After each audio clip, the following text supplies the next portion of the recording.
देखिए, सीएस के एग्ज़ाम में और जो खास करके कंपनी लॉ का एग्ज़ाम है तो कंपनी लॉ है, जेआईजीएल है आपका, एक एसबीईसी है, ईबीसीएल है, security law and capital market है, ठीक है। तो इतने सारे लॉ के एग्ज़ाम है आपके। तो बच्चों का एक बड़ा बेसिक सा क्वेश्चन होता है और बहुत ज़्यादा वो उनके लिए इम्पोर्टेंट होता है क्वेश्चन कि सर क्या सेक्शंस याद करें कि ना करें।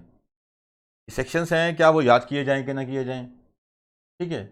तो उसका आंसर क्या होता है, तो मैं हमेशा देता आया हूँ, जब से पढ़ा रहा हूँ, तो ये कि देखिए सेक्शन जो है वो आपको याद करने चाहिए, ठीक है।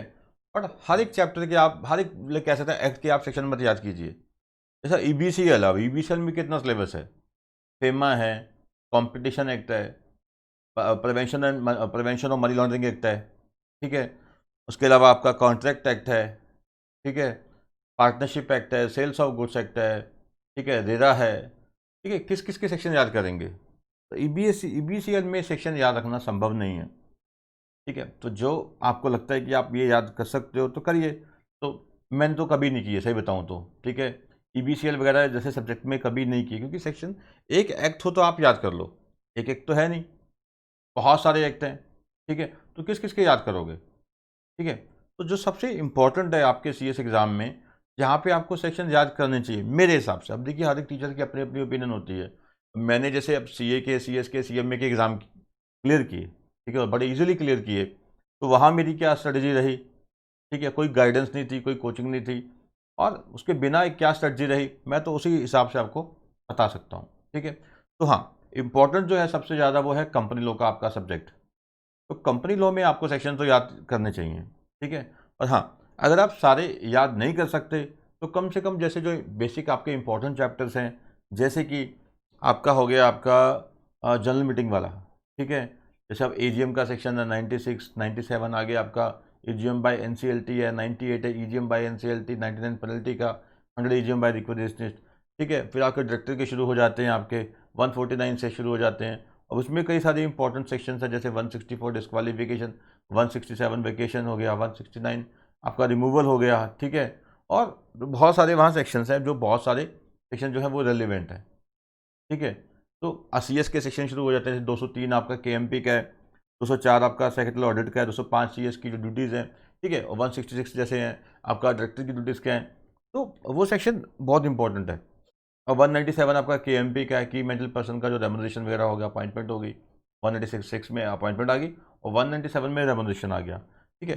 तो कहने का भाव क्या है कि जैसे आपके जो अगर सारे आप सेक्शन नहीं याद कर सकते तो कोई बात नहीं, 470 सेक्शंस है।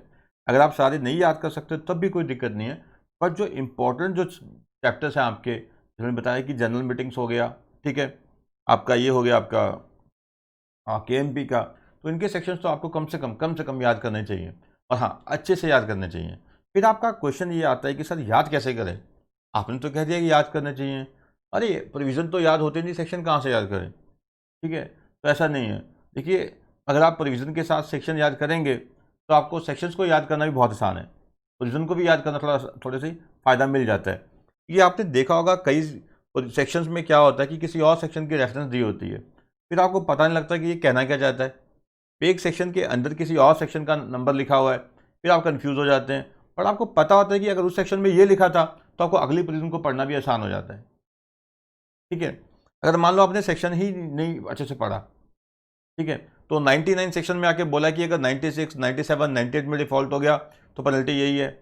अगर आपको पता ही नहीं, याद ही नहीं है कि 96, 97, 98 कौन सा था, फिर 99 भी कहाँ समझ आने वाला है आपको, ठीक है नहीं। तो सेक्शंस याद करना ज़रूरी है, एटलीस्ट कंपनी लॉ के पेपर में तो बहुत ज़रूरी है, ठीक है। तो कंपनी लॉ के पेपर में आप जो सेक्शंस हैं वो अच्छे से याद करने की कोशिश कीजिए, हो सके तो सारे याद कीजिए।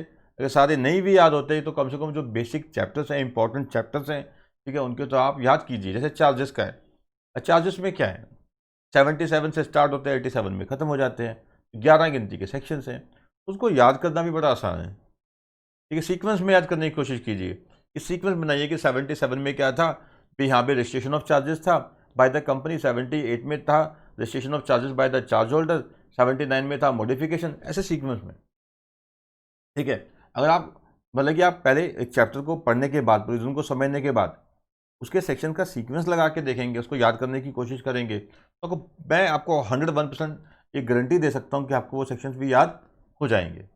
ठीक है, तो कंपनी लॉ में कोशिश कीजिए कि एटलीस्ट सेक्शन याद हो सके, क्योंकि आपकी आदत क्या होती है बच्चों की खास करके, कि वो साथ वाले से पूछते हैं, कि तो अपने फ्रेंड से पूछते हैं कि तू भैया सेक्शन याद कर रहा है, ठीक है, या कर रही है, तो वो तो फिर सामने वाला तो मना ही करता है कि नहीं नहीं सेक्शन मुझे याद नहीं है, मैं कर नहीं रहा, जब वो कर भी रहा होता है।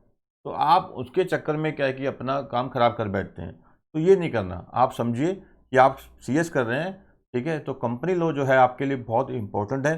ठीक है, आपको कल को इंटरव्यू में सेक्शन से पूछ लिया जाएगा। ठीक है, तो वहाँ तो पूछ लिया जाएगा, बताओ जी, ठीक है, एजीएम कंडक्ट करनी है, कैसे करवाओगे, ठीक है, क्या आप उसे फॉलो करोगे? अब आपको पता ही नहीं है कि सेक्शन कौन से सेक्शन में क्या लिखा है, ठीक है, तो बताना मुश्किल हो जाएगा, है कि नहीं? और कई बार सीधा सेक्शन पूछा जाता है, बताओ जी इसमें क्या है, ठीक है, 96 क्या कहता है, ठीक है, 102 क्या कहता है। तो अगर आपको पता ही नहीं है तो आप जवाब कैसे दे पाएंगे? तो कंपनी लॉ में तो सेक्शन जरूरी है। ठीक है, अगर सारे, मैं फिर बोल रहा हूँ, बार बार कह रहा हूँ कि अगर सारे नहीं भी होते कोई दिक्कत नहीं है, जो इंपॉर्टेंट है वो याद करने की कोशिश कीजिए। इंपॉर्टेंस कहाँ से पता लगती है? ठीक है, जैसे मैंने आपको बताया कि जीएम है जैसे, और जो आपका केएमपी है, ये चैप्टर इंपॉर्टेंट है, इनसे पूछा ही बहुत ज़्यादा है जाता है, और ये सेक्शन बहुत ज़्यादा रेलिवेंट है, और जो एक सीएस के रूटीन में काम आते हैं। ठीक है ना? ठीक है जी, तो सेक्शन आपने याद करने की कोशिश करनी है, तो आप ऐसा नहीं कि आप इग्नोर कर सकते हैं। और हाँ, जब आप एग्ज़ाम में अटैम्प्ट करते हैं, तो अगर आप सेक्शन के बारे में श्योर हैं, आपको पता है कि इसका सेक्शन ये है, ठीक है, तो लिखिए। अगर आप श्योर नहीं है, अगर आप 1% भी डाउटफुल हैं कि इसका सेक्शन क्या है, तो आप अटैम्प्ट मत कीजिए, क्योंकि अगर आप एक सेक्शन सही लिख देते हैं एग्ज़ाम में, ठीक है, तो आपका एक नंबर आधा नंबर इतना ही बढ़ेगा, पर आप गलत लिख देंगे तो वो सारा का सारा क्या है कि आपका गलत कर दिया जाएगा।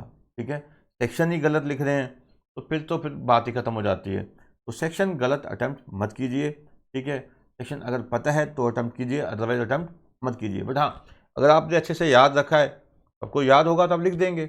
और मैं तो कह रहा हूँ कि जब एग्ज़ाम में आप अटैम्प्ट कर रहे हैं, तो अगर आपको थोड़ा सा भी डाउट है तो आप मत अटैम्प्ट कीजिए। ठीक है, अगर आपको पता है 101% श्योर हो तो आप उसको अटैम्प्ट कर सकते हैं। ठीक है बेटा, तो इस वीडियो में इतना ही है। जो भी आपकी कोई और क्वेरी होगी आप कमेंट बॉक्स में लिख सकते हैं, ठीक है, आपको रिप्लाई जरूर किया जाएगा। और हाँ, अभी तक अगर आपने हमारा चैनल सब्सक्राइब नहीं किया तो चैनल को सब्सक्राइब कर लीजिए, और जो बेल आइकन है उसको प्रेस कर दीजिए, ताकि आपको क्या है कि आने वाली वीडियोस का नोटिफिकेशन मिल सके और आप हमारी जो वीडियोज़ हैं उनका फ़ायदा उठा सकें। Thank you.